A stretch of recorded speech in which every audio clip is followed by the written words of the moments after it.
A madrugada parecia mais longa que todas as outras dentro da penitenciária estadual de Seacliff. Uma luz cinzenta atravessava as janelas estreitas, quase como se até o sol tivesse receio de olhar para dentro daquele lugar. Lá dentro, sobre um leito de aço gelado, Mason Reed permanecia imóvel, olhos fixos no relógio da parede. Os ponteiros marcavam 6 horas da manhã. Dentro de apenas 3 horas, a injeção letal encerraria a sua vida. 5 anos de apelações haviam falhado. 5 anos proclamando inocência, mas sem que ninguém o escutasse de verdade. Agora, o silêncio do corredor era quebrado apenas pelo som cadenciado dos passos do diretor da prisão, Eleanor Blackwood, uma mulher de expressão dura e profissional. "Reed, últimos pedidos estão sujeitos à aprovação", disse ela sem emoção aparente. A voz de Mason saiu rouca, quase como se viesse das profundezas de sua dor. "Por favor, diretora, deixe-me ver o Ranger uma última vez." Blackwood arqueou as sobrancelhas surpresa. Ranger, o cachorro dele. Um pedido improvável. Ainda assim, algo em seu olhar se suavizou por um instante. Mason explicou. "Ele me salvou antes. Preciso apenas me despedir." A mulher respirou fundo, pensou alguns segundos e por fim assentiu com a cabeça. "Vou ligar para Abigail Porter. Se ela aceitar trazer o cão, permitiremos a visita." Mason fechou os olhos. Um pequeno pedido que, sem saber, iria desencadear uma série de eventos capazes de mudar tudo. 5 anos antes, Mason Reed tinha uma vida diferente. Veterano da Marinha, servira como Navy SEAL em missões de risco. O porte atlético, a postura firme, os olhos treinados para o perigo. Tudo nele exalava confiança. Mas após anos de combate, carregava dentro de si cicatrizes invisíveis. O peso do estresse pós-traumático. À noite, vinham os pesadelos. A mente o aprisionava em memórias que ele não conseguia controlar. Foi nesse período que encontrou o Ranger, um pastor alemão com olhos âmbar inconfundíveis e uma cicatriz profunda no focinho. O cachorro havia arriscado a vida para salvar uma criança de um incêndio, mas mesmo assim fora rejeitado num abrigo de animais. "Ninguém quer um cão com a cara marcada", disseram a Mason. Mas, quando seus olhares se cruzaram, ele viu mais do que cicatrizes. Viu um companheiro que carregava batalhas semelhantes às suas. Ranger tornou-se sua âncora, um amigo silencioso que sabia exatamente quando pressionar o corpo contra o peito do dono para afastar os pesadelos, ou quando latir para trazê-lo de volta de memórias dolorosas. E foi também nessa fase que Abigail, professora determinada e cheia de vida, entrou em cena. Ela se apaixonou pelos dois, pelo homem e pelo cachorro. Poucas semanas antes de tudo desmoronar, estavam noivos. Mas então veio a tragédia. O poderoso empresário imobiliário Victor Montgomery foi encontrado morto, esfaqueado em sua cobertura luxuosa com vista para o Pacífico. O choque abalou a comunidade de Oceanside. Rapidamente, todas as pistas apontaram para Mason Reed. Impressão digital parcial na faca. Discussão recente entre Mason e Montgomery, testemunhada por vizinhos. Depósito suspeito em sua conta bancária. O detetive Warren Harlow, veterano de polícia, acreditou ter construído um caso sólido. Para ele, Mason era culpado. E o julgamento, presidido pelo juiz Carlton Pierce e sustentado pelo promotor Gregory Whitman, foi rápido. Culpado. Prisão perpétua com pena de morte. Durante 5 anos, Mason manteve-se firme em sua inocência. Poucos acreditaram nele, exceto Abigail, que nunca deixou de visitá-lo, e o reverendo Michael Sullivan, o capelão da prisão, que repetia baixinho: "Eu acredito em você, filho. Deus sabe a verdade." Enquanto isso, Abby vivia em silêncio sua própria dor. Ela cuidava de Ranger, que mesmo após 5 anos ainda esperava o dono voltar. Toda vez que a porta se abria, o cão erguia as orelhas, acreditando que Mason entraria. Já envelhecido, com o focinho mais grisalho e a saúde abalada, Ranger ainda era movido pela mesma lealdade. Naquela manhã decisiva, o telefone de Abby tocou. Do outro lado da linha, a diretora da prisão. "Senhorita Porter, Mason Reed pediu para ver seu cachorro. Se puder trazê-lo em até 2 horas, será permitido." O coração dela apertou. As lágrimas escorreram sem que percebesse. Lembrou-se do dia em que Mason trouxe Ranger para casa dizendo: "Olhe bem nos olhos dele, Abby. Ele já viu o inferno como eu."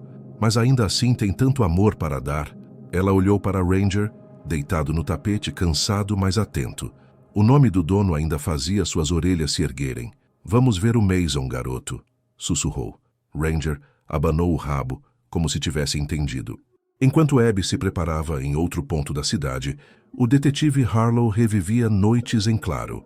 Algo não batia no caso Montgomery. Entre relatórios antigos e registros de evidências, encontrou uma anotação esquecida, impressões digitais não identificadas que nunca foram incluídas no processo, marcadas como inconclusivas, mas a caligrafia parecia recente, como se alguém tivesse alterado o documento após o julgamento. Harlow, que antes jurava ter colocado o homem certo na prisão, começava a duvidar de si mesmo. Às 7h45, Abby chegou ao presídio com Ranger. O pastor alemão, mesmo mais lento pela idade, ergueu-se altivo ao sentir o cheiro do lugar. Sabia exatamente a quem estava prestes a reencontrar. Atravessaram os portões, as portas pesadas de ferro se fechando atrás deles. O eco metálico enchia Abby de ansiedade. O tempo era curto, 15 minutos, não mais que isso. Quando abriram a porta da cela, Ranger travou. Seus olhos âmbar brilharam ao avistar Mason. Foram apenas alguns segundos de silêncio absoluto, mas logo o cão explodiu em emoção. Avançou com força, derrubando-se nos braços do dono. Mason se ajoelhou, chorando, agarrando-se ao pescoço do amigo. Meu bom garoto, você se lembra de mim? Ranger choramingava, lambia-lhe o rosto, circulava em volta como se quisesse garantir que aquilo era real. E naquele instante, diante de guardas endurecidos que desviavam o olhar, até mesmo a frieza das paredes de concreto pareceu ceder diante daquela cena. Mas Ranger não estava apenas feliz. Ele farejava algo. Pressionou insistentemente o focinho no bolso da roupa de Mason. Pó, insistente, como se buscasse algo invisível. Mason tirou de lá um pequeno pedaço de tecido, um retalho de sua jaqueta antiga que a prisão o permitira guardar. Ranger estremeceu. Seus olhos fixaram-se naquele tecido como se escondesse um segredo. O cão começou a tremer, rosnando baixo, e então olhou de volta para Mason com desespero quase humano. Algo estava errado, algo que ninguém ainda havia percebido. E naquele mesmo instante, o detetive Harlow chegava ao presídio, exigindo falar com a diretora. Tinha descoberto algo que podia mudar tudo, mas havia apenas 40 minutos até a execução marcada. O tempo corria, e a verdade estava prestes a emergir. O relógio da prisão marcava 8h17 da manhã. Restavam menos de 45 minutos para que a execução de Mason Reed acontecesse. Mas naquele mesmo instante, a história começava a mudar. No escritório da diretora Eleanor Blackwood, o detetive Warren Harlow largava sobre a mesa uma pilha de registros amarelados e arquivos recém-desenterrados do arquivo morto. Seus olhos cansados, marcados por 30 anos de serviço, revelavam algo entre desespero e determinação. Preciso que entenda o que encontrei, disse, espalhando documentos. Esses registros de chamadas e pings de celular foram ocultados no processo. Há evidências de que um homem chamado Wilson Grant estava nas proximidades do apartamento de Victor Montgomery na noite do assassinato. Blackwood ergueu a sobrancelha. Esse nome nunca apareceu no julgamento. Exatamente, respondeu Harlow, batendo com o dedo em uma linha destacada. E não foi por acaso. Alguém quis garantir que Mason fosse o bode expiatório. Grant é conhecido nos bastidores como um resolvedor de problemas. Um homem contratado para limpar sujeira de gente poderosa. Desapareceu logo depois da condenação. A diretora, acostumada a lidar com casos extremos e a manter o autocontrole, deixou escapar um suspiro pesado. Você tem noção do que está dizendo, detetive? Se isso for verdade, estamos prestes a executar um homem inocente. Não estou apenas dizendo, estou provando. Harlow respondeu firme. O que encontrei não é coincidência. Enquanto isso, na cela improvisada de visitas, Mason ainda segurava Ranger junto a si.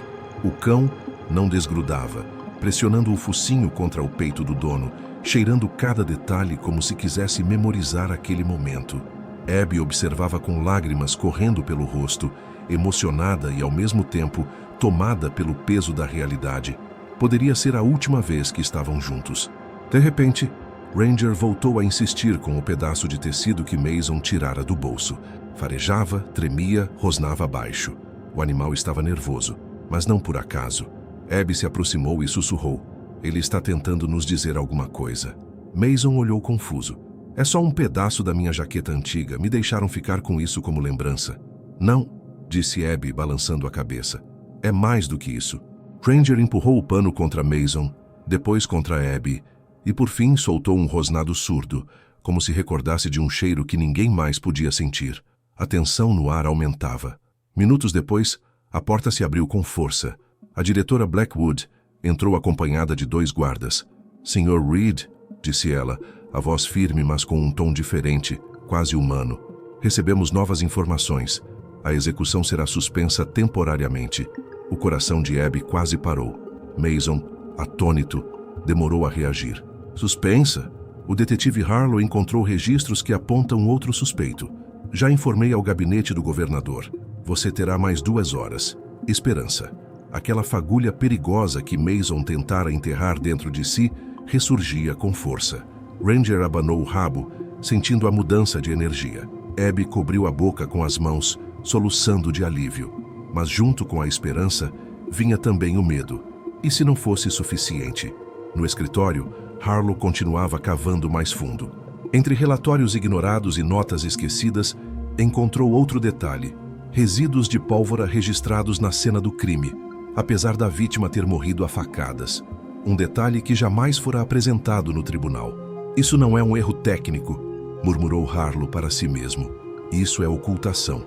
Quem assinava a retirada do relatório dos autos era ninguém menos que o promotor Gregory Whitman, o mesmo que havia sustentado a acusação contra Mason. Harlow sentiu o estômago revirar. Ele próprio, que acreditara ter colocado o homem certo atrás das grades, agora via a sombra da corrupção se espalhar sobre seu trabalho. Enquanto isso, Abby tomava coragem. Segurou a mão de Mason, colocou-a sobre seu ventre e disse com voz trêmula: Eu descobri há 3 semanas. Mason, eu estou grávida. Os olhos dele se arregalaram. Um choque atravessou sua alma. Alegria, dor e incredulidade. Tudo ao mesmo tempo. Nosso bebê? Sim. Mason puxou-a para perto, lágrimas descendo pelo rosto. Ranger, percebendo o peso da revelação, deitou-se junto a eles, enfiando o focinho entre as mãos do casal.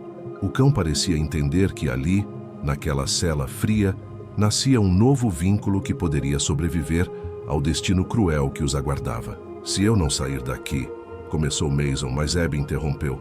Não diga isso. Você vai sair, eu prometo. Do lado de fora, a tensão crescia. Manifestantes se dividiam entre os que pediam justiça pela morte de Montgomery e os que seguravam cartazes do Innocence Project, clamando pela liberdade de Mason. Câmeras de televisão transmitiam cada segundo. O nome de Mason Reed começava a ecoar como símbolo de uma possível injustiça. O tempo corria. 9 horas da manhã. A hora prevista para a execução passava em silêncio. Mason ainda respirava. No mesmo momento, o promotor Gregory Whitman chegou à prisão com passos rápidos e o rosto crispado. Sua carreira brilhante estava ameaçada. Encontrou Harlow no escritório da diretora. Isso é uma farsa, disparou Whitman.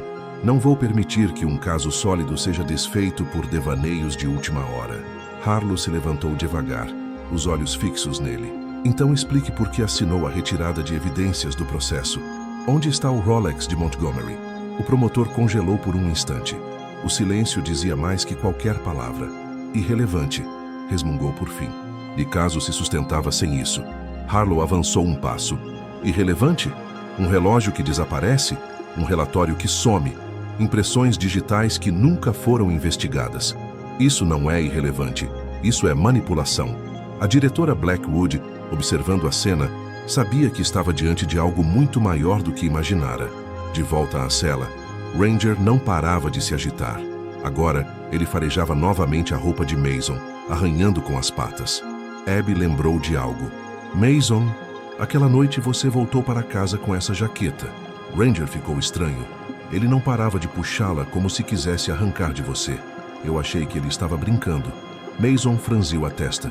Eu tinha ido a um cliente antes, perto das 10 da noite. Voltei direto para casa. Abby balançou a cabeça.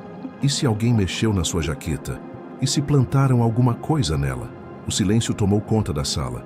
Mason lembrou de como a polícia a recolhera logo cedo. como parte das provas. Ranger olhava fixo para ele, olhos âmbar cheios de urgência. O cachorro sabia. O relógio agora marcava 10h15. A prorrogação de 2 horas estava quase pela metade. Harlow precisava de mais. Correndo contra o tempo, telefonou para o laboratório forense. Preciso que localizem imediatamente o relatório 47B, cadeia de custódia completa. Isso é uma questão de vida ou morte. Do outro lado da linha, a resposta fez seu coração disparar. O Rolex havia sido assinado como retirado pelo próprio Wittmann 3 dias após o crime.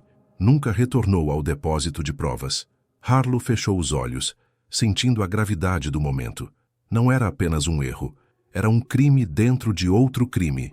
Preparem um pedido urgente ao juiz Larson. Vamos precisar de uma audiência imediata. Na cela, Mason, Abby e Ranger permaneciam unidos. O cão, porém, não relaxava. Seu corpo estava em alerta constante. Ele sabia que ainda havia mais a ser revelado. A cada minuto, a linha tênue entre vida e morte se estreitava, e o relógio não parava de correr. O relógio de parede marcava 10h50 da manhã.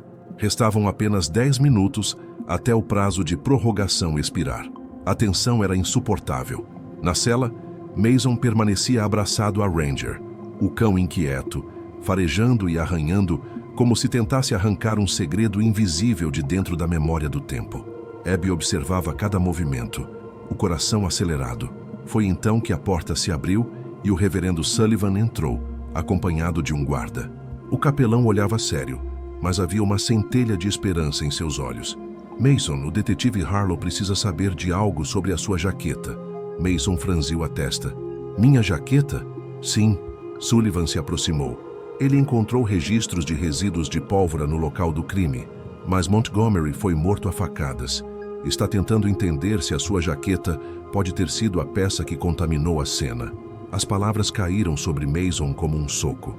Ele se lembrou de imediato. Eu estive no estande de tiro naquela manhã. É possível que houvesse pólvora na jaqueta. Abby arregalou os olhos. Mason, você lembra como Ranger tentou pegar sua jaqueta naquela noite? Ele não parava, ficou tão insistente que eu precisei trancar no armário. Ele já sabia. Mason olhou para o cão, que agora batia as patas contra o uniforme da prisão, exatamente como fizera antes com o pedaço de tecido. Ele tentou me avisar, sussurrou Mason, a voz embargada. Ele sempre soube.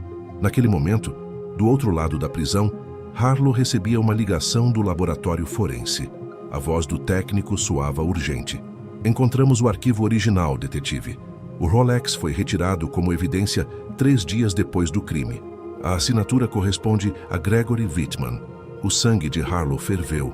Ele retirou provas do processo, murmurou incrédulo.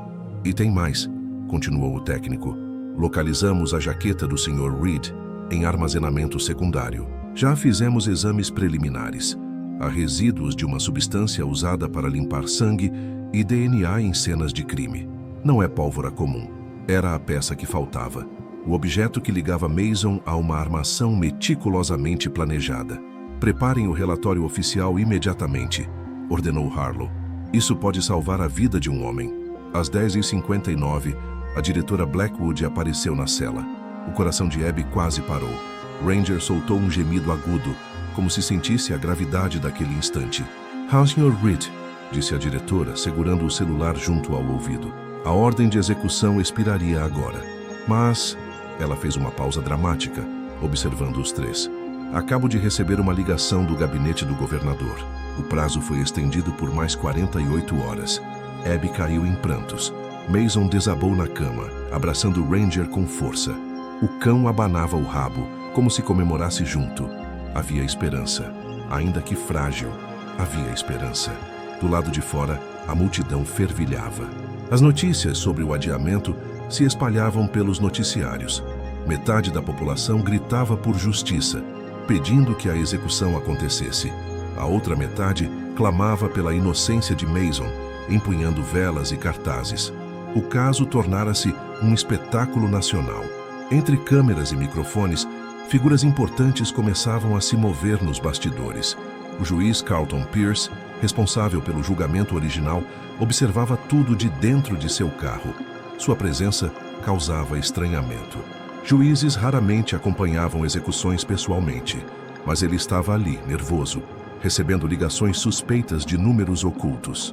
No interior da prisão, Harlow juntava as peças em uma linha do tempo. Ele descobrira que Montgomery planejava denunciar um esquema de corrupção ligado ao projeto Coastal Haven, um mega complexo imobiliário que renderia milhões a empresários e políticos locais. Montgomery queria entregar documentos às autoridades federais, mas não teve tempo. Ele foi silenciado, explicou Harlow à diretora Blackwood, e Reed foi o bode expiatório perfeito. A diretora passou a mão no rosto, incrédula.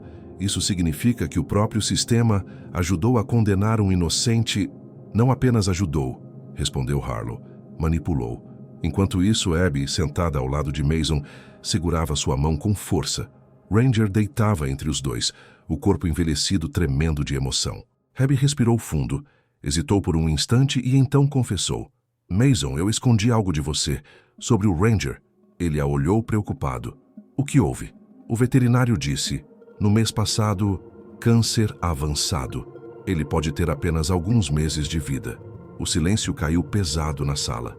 Mason levou a mão à cabeça, tentando processar. Ranger ergueu os olhos âmbar para ele, como se pedisse calma. Você aguentou tudo isso? Esperando por mim, sussurrou Mason, abraçando o cão com força. Não me deixe agora, parceiro. Ainda não. De repente, a porta da cela se abriu novamente. Harlow entrou ofegante carregando uma pasta. Mason, preciso que me diga. Naquela noite, você voltou para casa com a jaqueta, certo? Sim, claro. Eu estava com ela. Então escute. Encontramos resíduos nela que não batem com seu dia. É uma substância usada para limpar sangue e DNA. Isso não veio de você. Isso foi plantado. Mason arregalou os olhos. Abby levou a mão à boca. Ranger, como se confirmasse, latiu baixo e voltou a arranhar o uniforme de Mason. Ele já sabia, murmurou Abby. Harlow assentiu. O cão percebeu o cheiro que nenhum de nós conseguiria. Ele tentou avisar naquela noite. Ele guardou esse segredo por 5 anos. Mason afagou Ranger, lágrimas escorrendo pelo rosto. Você sempre foi meu melhor protetor. Às 11h em ponto, o telefone da diretora tocou. Era a confirmação oficial. Uma audiência emergencial seria marcada em até 48 horas. Mason não seria executado. Não ainda. Mas o tempo continuava contra eles. Era preciso provar sua inocência de forma definitiva. Do lado de fora, a multidão crescia. As câmeras filmavam cada detalhe. Os repórteres noticiavam em tempo real. O mundo inteiro assistia. E no meio da confusão, escondido em um carro preto, o juiz Pierce recebia uma ligação nervosa. Harlow está cavando fundo demais. Ele já ligou Coastal Haven ao caso Reed. O rosto de Pierce empalideceu. Sua carreira, sua fortuna, tudo poderia ruir. Então façam alguma coisa, rosnou. E rápido. Enquanto isso, na pequena cela onde a vida de Mason pendia por um fio, 3 figuras permaneciam unidas. Um homem injustiçado, a mulher que jamais desistira dele e o cão que, mesmo à beira da morte, ainda lutava para salvar seu dono. A guerra pela verdade estava apenas começando, e nos próximos 2 dias, segredos enterrados viriam à tona, expondo uma rede de corrupção que ninguém imaginava. Mas o tempo continuava implacável, e cada segundo era precioso. O relógio marcava 7h da manhã, 2 dias após o adiamento. Mason Reed acordou na cela de observação, o coração disparado. Ranger estava deitado aos seus pés, respirando com esforço, mas ainda firme, como se soubesse que a batalha não havia terminado. Abby, exausta, dormia encostada à parede, uma mão protetora sobre o ventre onde carregava a nova vida que poderia mudar tudo. A porta metálica se abriu com um estrondo. O detetive Harlow entrou, carregando uma pasta abarrotada de documentos e gravações. Seus olhos revelavam noites sem dormir. Mason, Abby, conseguimos mais do que precisávamos. Hoje será a audiência. E desta vez, eles não vão poder calar a verdade. Mason engoliu em seco.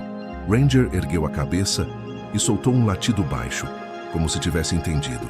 A audiência foi marcada no tribunal de Oceanside, com transmissão ao vivo para todo o país. O prédio estava tomado por manifestantes, jornalistas, câmeras e curiosos. De um lado, os que clamavam por justiça à família de Montgomery. De outro, os que erguiam cartazes pedindo liberdade para Mason Reed. Dentro da sala de audiência, O juiz Larson presidia o caso. De semblante sério, ouvia cada detalhe trazido por Harlow. O detetive apresentou os relatórios ocultados, as impressões digitais ignoradas, a retirada ilegal do Rolex e os resíduos na jaqueta de Mason. Não há dúvida, disse Harlow diante do tribunal. O processo foi manipulado para condenar Reed, e o responsável direto por ocultar provas é o promotor Gregory Whitman. Um murmúrio percorreu a sala. O promotor, sentado à mesa, suava frio. Tentou se defender, mas as provas eram esmagadoras. Isso é uma conspiração, balbuciou. Ele é culpado. Harlow bateu com força na mesa. Culpar um homem inocente não apaga a verdade. Reed foi traído pelo sistema que deveria protegê-lo. Mason, algemado, observava tudo em silêncio. Abby segurava sua mão. Ranger, deitado ao lado, arfava pesadamente, mas não tirava os olhos de cada movimento. O momento mais impactante aconteceu quando Harlow revelou as ligações interceptadas. Telefonemas entre o juiz Carlton Pierce e empresários ligados ao projeto Coastal Haven. Provas claras de que Montgomery fora morto para ser silenciado e Mason usado como bode expiatório. Este tribunal está diante de uma rede de corrupção que envolve juízes, promotores e empresários. Harlow encarou o juiz Larson. Mas a verdade sempre encontra um caminho. Pierce, sentado entre os observadores, empalideceu. Tentou sair discretamente, mas foi imediatamente cercado por agentes federais. As câmeras captaram cada segundo. O juiz que condenara Mason à morte estava agora algemado, levado sob gritos de justiça. O tribunal explodiu em comoção. Abby chorava sem conseguir conter as lágrimas. Mason fechou os olhos, sentindo a primeira respiração verdadeiramente livre em 5 anos. Ranger, mesmo fraco, abanou o rabo como se comemorasse junto. Então veio a sentença. Este tribunal considera Mason Reed inocente das acusações de assassinato. A voz do juiz Larson ecoou forte. Ele é oficialmente absolvido e libertado imediatamente. Os gritos tomaram a sala. Abby se lançou nos braços de Mason, que a segurou com toda a força que tinha. Ranger latia, apesar do cansaço, celebrando como um soldado que, enfim, cumpre sua última missão. Horas depois, já fora do tribunal, Mason caminhava com Abby e Ranger sob uma chuva de flashes e microfones. Repórteres gritavam perguntas, mas ele ignorava tudo, concentrado apenas em sentir o vento no rosto, o abraço da mulher que amava e o toque quente do focinho do cão contra sua mão. "Você está livre", sussurrou Abby. Mason olhou para Ranger, que arfava com dificuldade. O olhar âmbar do cão dizia tudo. "Eu cumpri meu papel, mas eu não estou livre se ele não estiver", respondeu Mason. Nos dias seguintes, enquanto a cidade era sacudida pelo escândalo, Mason e Abby levaram Ranger a uma clínica veterinária especializada. O diagnóstico confirmava o que Abby já temia: câncer avançado. Poucas opções de tratamento, pouco tempo. Mason ajoelhou-se diante do amigo, os olhos marejados. "Você me salvou quando ninguém mais acreditava em mim. Não vou desistir de você agora." Foi então que um médico sugeriu um protocolo experimental, arriscado, mas com chance de dar alguns meses, talvez anos a mais de vida ao cão. Mason e Abby não hesitaram. "Ele merece cada segundo", disseram em uníssono. As semanas seguintes foram uma mistura de lágrimas e esperança. Mason readaptava-se ao mundo fora das grades, mas o fazia com Ranger sempre ao lado. Nos dias bons, o pastor alemão ainda corria no quintal, abanando o rabo. Nos dias ruins, Mason deitava-se ao lado dele, lembrando cada batalha vencida juntos. Abby, com a barriga crescendo, sorria ao ver os dois. "Nosso filho vai conhecer o herói que salvou sua família." Certa tarde, Mason levou Ranger até a praia, o lugar onde sempre sonhara em estar novamente. O sol se punha no horizonte, tingindo o mar de dourado. O cão caminhava devagar, mas firme, as ondas molhando suas patas. Mason o observava, o coração apertado. "Não importa quanto tempo nos reste, parceiro", disse ele, ajoelhando-se na areia. "Você sempre será minha âncora, meu herói." Ranger encostou o focinho em seu peito, fechando os olhos por um instante. Era como se dissesse: "Eu sei." O escândalo continuou ecoando por meses. Juiz Pierce e promotor Whitman enfrentaram acusações severas. O nome de Mason Reed tornou-se símbolo de resistência e esperança. Programas de TV o convidaram, Organizações de direitos humanos o celebraram, mas nada disso importava tanto quanto os pequenos momentos ao lado de Abby e Ranger. Numa noite silenciosa, Mason observou Abby adormecida no sofá, uma mão protetora sobre a barriga. Ranger, deitado ao lado dela, respirava com esforço, mas ainda com dignidade. Mason sorriu, lágrimas escorrendo. A vida tentou me tirar tudo, mas me devolveu ainda mais. Meses depois, em um hospital iluminado, nasceu a filha de Mason e Abby.